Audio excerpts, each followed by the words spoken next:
Ramai orang salah faham tentang hukum bergaul antara lelaki dan perempuan.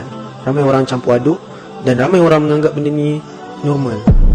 Hukum pergaulan antara lelaki dan perempuan atau dalam Islam kita sebut sebagai ikhtilat, hukum asal dia adalah haram, iaitu pergaulan antara lelaki dan perempuan bukan mahram. Hukum asal bergaul secara umum adalah harus, iaitu lelaki dan lelaki, perempuan dan perempuan, ataupun lelaki dan perempuan yang mahram, iaitu adik-beradik, mak ayah dan seumpamanya.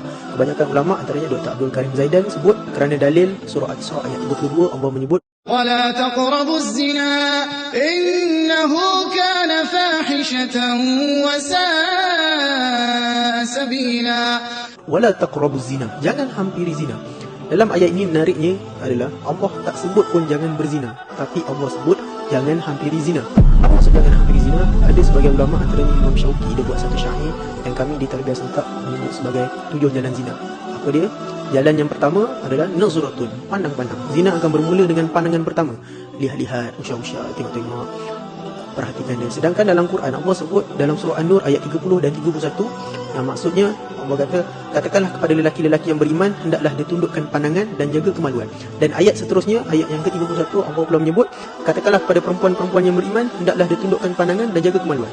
Secara direct, secara terus terang Allah menyebut bahawa tundukkan pandangan.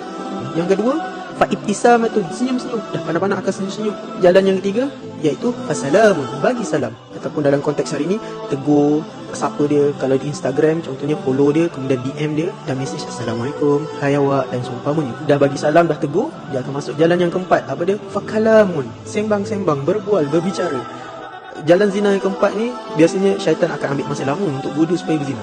Biasanya orang akan bersembang awal-awal, berbual tanya khabar, perkenalan. Daripada kenal di media sosial, di Facebook, Twitter, Instagram, akan berbawa kepada WhatsApp, sampai daripada mesej akhirnya call.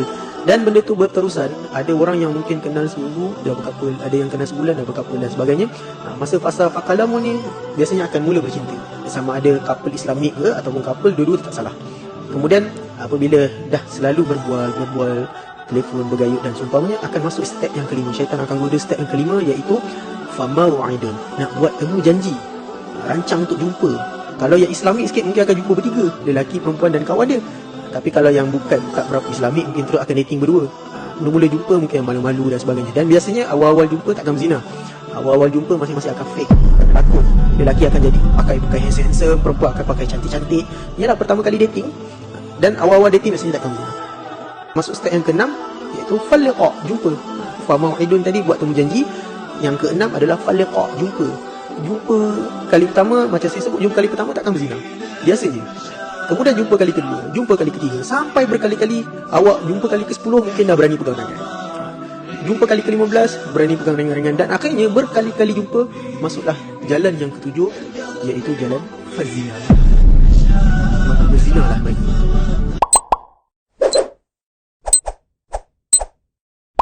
Every time you feel like you cannot go on, you feel so lost and that you're so alone. All you see is night and darkness all around. You feel so helpless, you can't see which way to go. Don't despair and never lose hope, 'cause Allah is always by your side. Insha'Allah, Insha'Allah, Insha'Allah, you'll find your way. Insha'Allah, Insha'Allah, Insha'Allah, you'll find your way. Every time you commit one more mistake, you feel you can't repent and that it's way too late. You're so confused, wrong decisions you have made haunt your mind and your heart is full of shame. But don't despair and never lose hope, 'cause Allah is always by your side.